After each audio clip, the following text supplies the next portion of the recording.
Hi everyone, welcome. My name is Diana Moser. I am from Arts Council Wood Buffalo, and I am here with AB Trio or A/B Trio? AB Trio. AB Trio. Okay, there's a slash in there, so I just want to make sure it was silent. It's a silent slash. It's a silent slash. Okay, Silent good. Right. Yeah. So we have this wonderful trio of jazz musicians here visiting us from Edmonton. They've had a busy day already. They've been doing some clinics with high school students, but they have so graciously agreed to come in and chat with us a little bit more about making it in music. So let's have a little bit of an intro of each of you guys. Hey, who's going to go first? Josh, of course. Yeah, there he is. Always, I have to go first. My name's Josh McCann. I'm the bass player in the AB Trio. So like one of these? One of those, one of the big guys. Yeah. Mm-hmm. Yeah. Look at that. That's almost like on purpose. It is. It is almost like. I like that you have a bunch of them too. Mm-hmm. That's good. Yeah, and I've been playing with these guys specifically in the AB Trio since 2014. Mm-hmm. Cool. I'm Tom. I play the drums, one of those things, and many other of those. I do too. Yeah. Yeah. And Dan and I started AB Trio in 2010 after playing together for a while. And I guess I should add the three of us are all professional musicians outside of our work with AB Trio as well. Yeah. Yeah. Yeah, my name's Dan Davis. I work in Edmonton, a little bit at MacEwan University, a bit at Alberta College, and I've been playing with these guys for years now. It's been really great. So yeah, Josh and I go back even farther than that. We were at MacEwan a little bit together in the big bands and things, so that's right. Pretty great. So you're all Alberta boys then? Indeed. Kind Well, of. for the last quite a Basically. while. Yeah. Josh is from the States. I'm from Saskatchewan originally. So. I mean, I didn't say that? Yeah, I said boo. I said boo. Well, you're here now, so Yeah. there we go. Very, very cool. And so there is a little bit of a history, though, with Fort McMurray for you guys, right? It's not the first time you've been here. Yeah, I was the professor of percussion at Keano from 2007 to 2009 and did some work with the recording studio that happened there. And then, God, we've done clinics probably up here since 2010, I think. Something like that. Yeah, we try and come up every year or two and just work with a lot of the high school students, some connections that I made when I was here as a professor. And then we actually do a lot of corporate work with some Fort McMurray musicians, Mike DeRoche, Dan Gillies, Bill McCrone. And then actually at a concert we did last night, we met a bunch of new musicians that I had no idea were up here that were also jazz fans and part of the community jazz band as well. Very, very cool. Well, welcome back again. Thanks for having us. Yeah, of course. So we have a few different things to talk about. As I said, this is called Making It in Music. And so there's quite a few different things, aside from the actual musicality part, that make that up. So how did you even start on this journey of being at this level, becoming a professional musician? Where did this come from? I mean, all three of us went to post-secondary music school. These guys have masters, and I actually have just a diploma from MacEwan. And as much as that time was great to practice and have some focus time to get better specifically on the instrument, it was great to just kind of come up with the next people, the next generation of musicians in town. And also get to do some playing with the faculty as well and understand how good you have to be and just what level you can get your skills at. Yeah, so for me, the post-secondary education was a big commitment for me as an adult to move forward with it because I actually started playing drums pretty late, kind of right after high school. Okay. And I went to U of A for environmental sciences for a couple of years and dropped out to pursue music. So, yeah, that was an important time for me to make a commitment to music. I grew up playing actually classical violin, doing the Suzuki method, and then later switched to Royal Conservatory. And I didn't start playing bass until my early 20s when a sort of bluegrass country group came through town and they needed a bass player, and I wasn't really into anything I was doing at that time, so I decided, I'll learn to play bass and tour around with these guys. And so I did that and really fell in love with the instrument, and always been into jazz, and so I started looking at it on my own, and then I went to school at MacEwan, and then out in Montreal as well, and then came back and then just started trying to make my way into the scene. I met these guys, and yeah, sort of gone on from there. Rest is history. That's right. Sorry about your luck on that one. Yeah, for me, it was a really slow sort of like build into the music scene. After I got an undergrad in saxophone from U of A, and then I got a master's in jazz studies at the University of South Florida in Tampa. And even after that, it was a really slow work into the music scene. You know, one year I got some performances right after my master's, but not very much really. So I had to do a lot of other work, teaching and that sort of thing. It's been very slow. Maybe 3 or 4 years after my master's, I started to feel a little bit more comfortable. And okay, now all of these little bits of work as a freelance musician have turned into kind of a bit of a career, maybe. But before then, it was real. It looked really, really dicey. And I don't know if you guys found it that way. Like after school, it took some time to really build different relationships with people. Yeah. So that I could be called back next year for the same work, and then now I've got other opportunities and other seasons. I'm glad that it is a thing you love. Otherwise, this would be a different kind of panel. Yeah. Scared straight. Right. Yeah. I guess one of the main things I think that comes up a lot for any artist is the marketing side of things. You know, how do you share who you are, and so that people know who you are, what you do, and care about what you do, come to your things, all that kind of stuff. So, there's a few different things inside that. So, as an individual, like self-promoting yourself, what have you learned that means to you as a musician?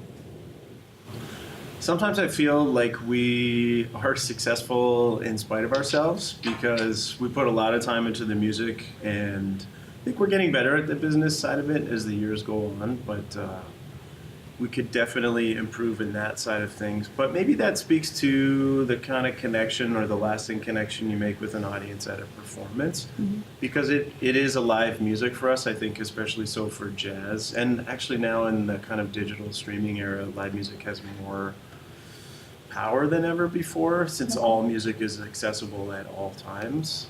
So I think that's a big part of it. You know, we try and hang out with the audience and do a lot of that kind of grassroots connection. For sure, we've got a website and it looks snappy, and we've got quotes from people we admire and gigs we've played and a Facebook page, and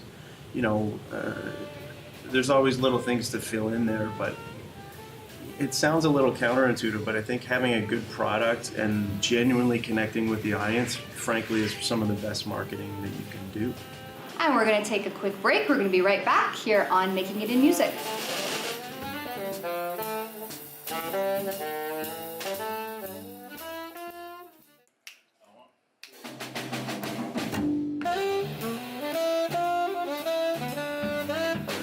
So you mentioned audience before, and so for you, was it a lot of trial and error to really figure out who is your audience, or was it quite clear to you because of your genre and who you are, of this is our audience and this is the focus that we need to have? I mean, sometimes it depends on the city, right? Like touring with Mike Murley, who was on our last record, he's a 13-time Juno Award winner. He's a legend, and his primary focus wherever we went was to make the crowd happy. He's a very humble man, and he just wants to make that connection. So that was a big learning experience for us, because we thought he'd want to do, like the most cutting edge music that we have every night. But he was like, let's just make these people happy and connect with them. And that was a big lesson, was to get the audience on your side and make a connection with some common ground, and then they'll maybe give you a little line to push the envelope a little bit and go there with you. So I don't know if it's as much about understanding who our audience is, because you can't make everybody happy, and we're sort of just doing our own thing, but also considering their perspective. How would you like to be treated as an audience member when you're approaching something like improvised music or creative new music? Yeah, and I think one of the things we find most satisfying is when someone comes up to us after a concert and says, I thought I hated jazz. Yeah. Every time jazz came on the radio, I'd switch it to country or like. Well, that's what that guy That's said. like yeah. It's like usually I just listen to AC/DC. Yeah. And like. Yeah. Which is just an undercover funk band. I'll just put that out. But I think that's the thing that makes us like happiest is when someone comes up to you and says, I really thought I hated jazz, but I loved what you guys did. Yeah. And I think that's the greatest feeling when you sort of manage to like convince someone that what you do isn't just elitist bullcrap. Yeah. Yeah. Yeah. Right. So, for younger / emerging artists, because that isn't always the same thing, right? Like young doesn't necessarily mean that you are emerging and vice versa. But for those who are at the babyier end of their career, I guess I should say, what would be your advice about exposure, like as part of your development? I think in general you need to be careful, and I think you need to look at every situation that you're going to play in and think critically about what you are getting out of it and making sure you are getting something. Even if it's just like, like at an open mic, like the opportunity to try a new song, to get in front of people and be nervous and practice performing and see what that's like. But I think you have to be careful because if you do that all the time, then it's hard, I think, to ever progress beyond that. Yeah.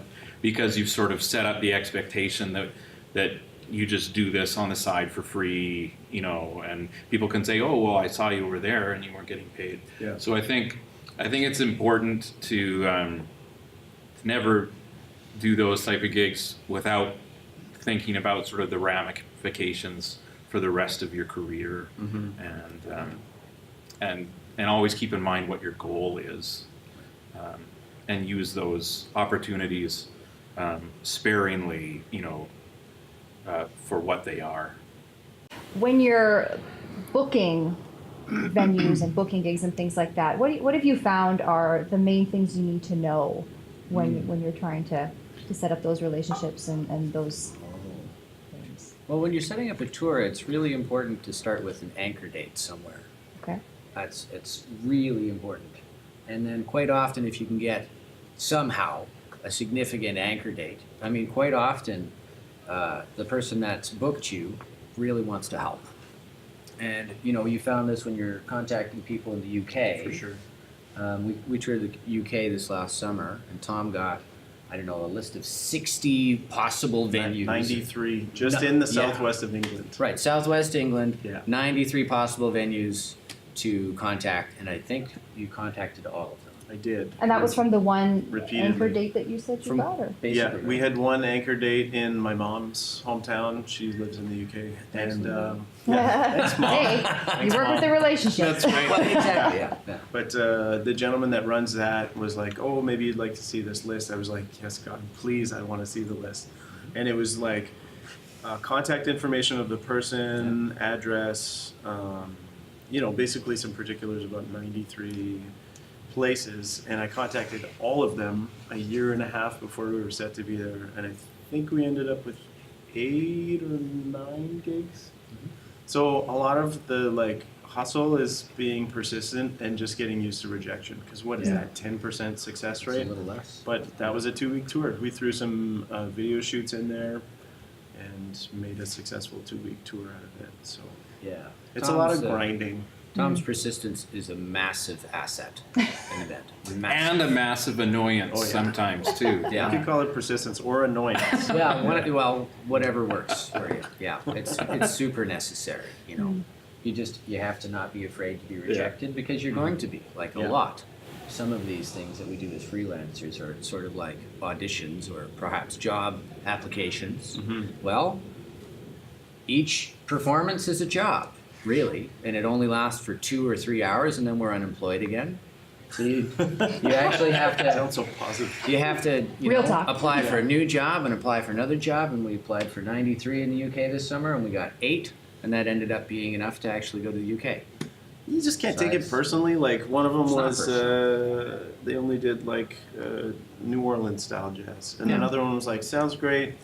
our schedule's booked up, or it didn't work in their schedule somehow, you know, so you just can't take it personally. With booking, are you giving them something in particular, or are you just like, are you a package of which that you give, all that kind of stuff? And again, I think all three of us just try and put ourselves in the position of a guy or a girl that gets literally hundreds of requests a week or a month. Mm-hmm. So I try and think, here's who we are, here's what we do. I attach a bio. I don't want to clutter up the email with it. Links to music so they can check us out. And then, you know, if that attracts them, they can go into the bio and see, oh, these guys were #1 in Canada in 2015. Wowie zowie, you know. So like, I just try and put myself in their shoes and like get to the point right away. You know, don't be impolite about it, but just say, here's who we are and what we're trying to do. Is it something you're interested in? You know, and they have all the information, a picture, some music, a bio, and then they can make a snap decision. So it's not wasting their time and it's not wasting our time. Right? That kind of leads into the next thing. So if you had to define from your experiences of what professionalism is as a musician, what would you say that is? Yeah, we've sort of touched on this a little bit.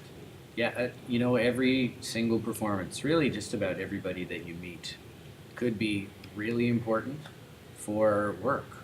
You know, in the future, they could actually have, you know, some sort of opportunity for you in the future. So, I mean, really just the golden rule of, you know, treat everybody with respect, give everybody time, you know, present yourself in a really clear and in a professional manner, in an earnest and a nice fashion, because you have no idea where the next gig could possibly come from. And honestly, I mean, the world would just be a better place if you just did that all the time. Just, you know, it's very dangerous to treat any gig situation lightly, because you have no idea who's there, who's going to listen, who are the people that you're playing with going to be. So really, I mean, it's best to be safe and always play at your best. Yeah, Tommy Banks. I remember Tommy Banks saying once that if you take a gig, bring a good attitude to it. And if you don't think you can bring a good attitude to it, then don't take the gig. Oh man. You know, and I thought that's super good advice. Are there any specifics that you would say that you noticed, or maybe you did when you were earlier in your career, if you're like, that's not a good professional musician thing to do? Oh yeah, I've probably done all of them. Yeah. But just to add one other thing to what we were talking about before, I think the older I get, the more I appreciate every opportunity to perform. Like, whether it turns into gigs or not, it's like, wow, these people paid to come check out what we do, and I could get hit by a bus tomorrow, and it's like a focusing tool. Like, it's kind of a thank you, gratitude thing, but it also, I feel like it makes me play better because I'm just concentrating on the surroundings of right now. Yeah. No, I've definitely played gigs unprepared. Definitely. So musically unprepared? Musically unprepared, thinking, it's a little gig, whatever. I'll show up and do what I can, and bleh. And yeah, I've definitely done that. And that is, and thinking about that is painful. It's like, what did I do to that music performance? You know, I wasn't really there, you know. I had a lot more to give, and I didn't give it. You know, and that's, I really do think that's quite shameful. And I've been late. Oh my goodness. What is late? I feel like this turned into a confessional. It is. Well, I mean, that seemed like what the question was, you know. No, I've definitely done that, and it's painful to think of. And what is actually late? doing that. Well, you know, for many different little things. What I consider to be late now is less than 15 minutes before the performance is going to start. What's a good time to arrive is half an hour is probably pretty good, and then you've got a little bit of wiggle room. And what's actually late is after the performance has started. And then you have to come on to stage after the band has started to play. And that has happened before.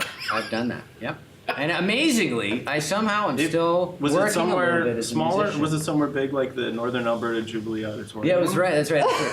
You're right. Yeah, for convocation at the Jubilee Auditorium. Yeah. So they hire a concert band. And I ended up, I woke up very late for a performance.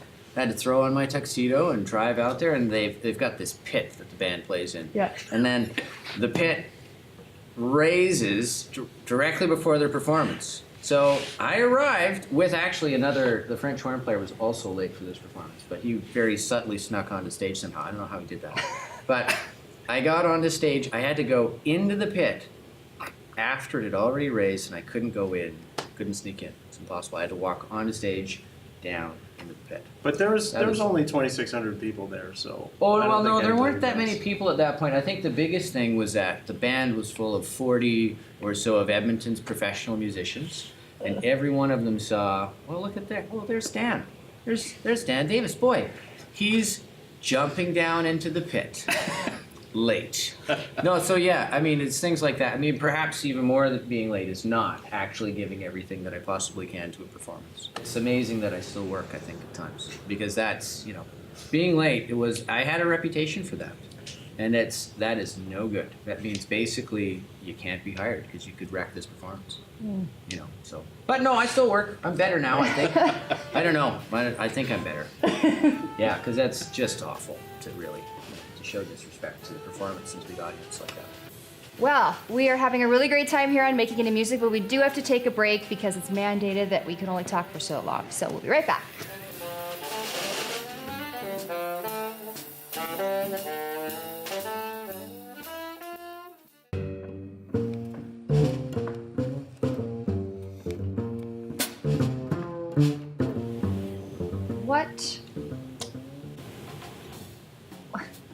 What are the things to look out for? What are the not so great things to keep in mind when you're doing this, if music is going to be your career? I think for me, because literally every week is so complete, I don't know if it's completely different for you guys. I've never had a week that looked the same as any other week. I really try and keep some sort of routine, whether it's like downtime or working out or something that has some regularity to it, because otherwise you're just kind of, the work life is just moving around all the time. If you've got a 9 to 5, it's, you can plan around it. It's much easier to become part of a social group or hang out at your church or, join a sports team or something like that. So I really try and make sure that those things that I might be missing, I can sort of have some regularity in my life with those. Yeah. Balance. Yeah. Maintain a semblance of balance. I mean, it's true for everybody, but it can be really difficult as a musician to maintain that balance. You probably won't last very long if you aren't looking after yourself, quite honestly. It's really easy to do, especially for music students, I feel.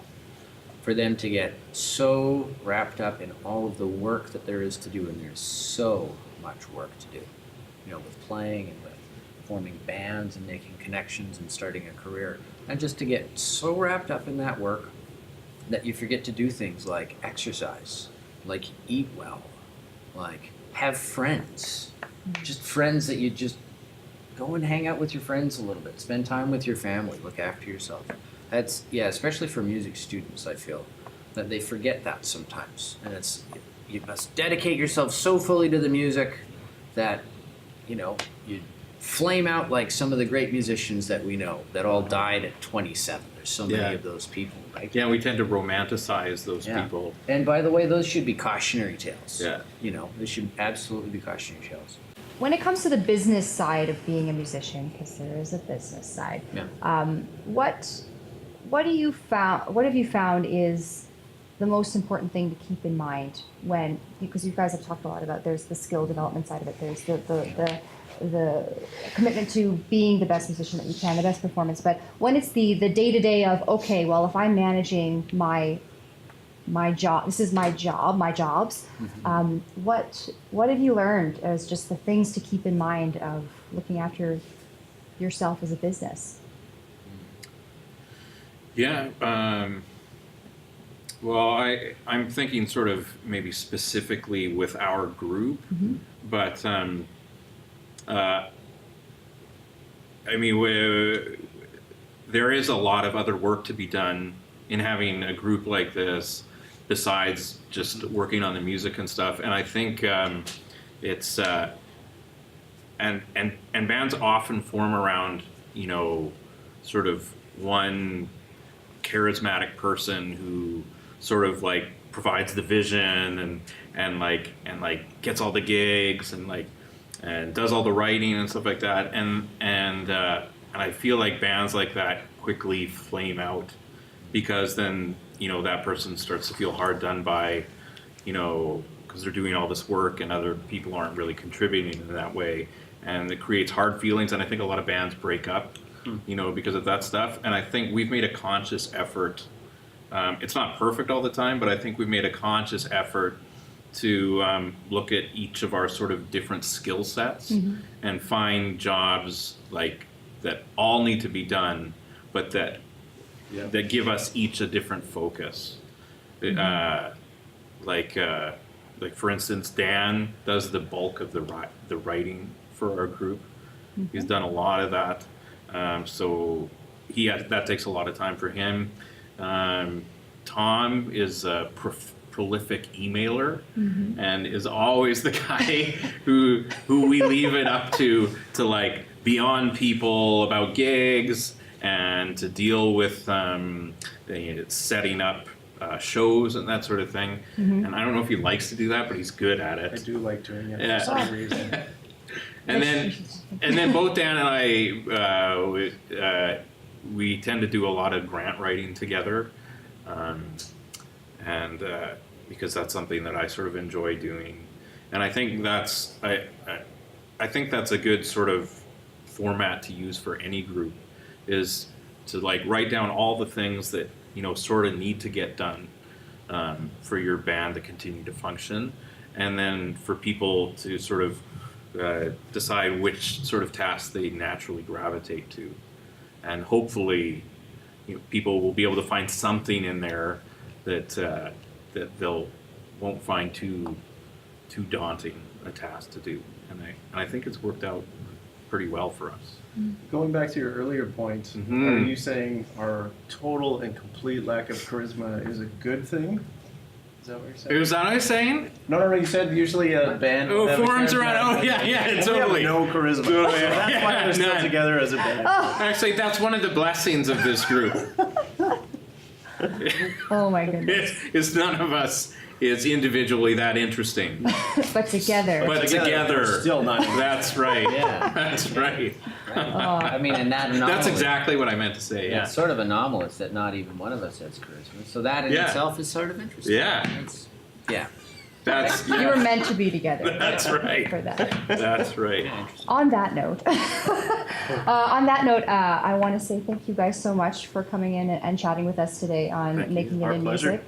Yeah. It's Dave, Dan. I'm so sorry. About half the time I get Dave. That's so bad. Yeah, you really do. No, I was serious. Well, because it's Happened, Dan Davis. Happened, yeah. It happened Oh, already see, today. okay, I knew it. Yeah. wasn't me. Yeah, It's There's not a my fault. reason. No, that's absolutely fine. Dan and Tom and Josh from AB Trio. The slash is silent. Coming in and talking to us today. This was Making It in Music. It's been a presentation of the District Recording Studio and a partnership between Arts Council Wood Buffalo, 91.1 The Bridge, and Shaw TV. And a special thank you to the Holy Trinity Band Room and James D'Souza for letting us use this space and show it off a little bit. We are really, really grateful. Thank you again so much, guys. Thanks Much for having appreciated. us. for having us. Yeah, our pleasure. I'm Diana Moser from Arts Council Wood Buffalo. Thank you very much.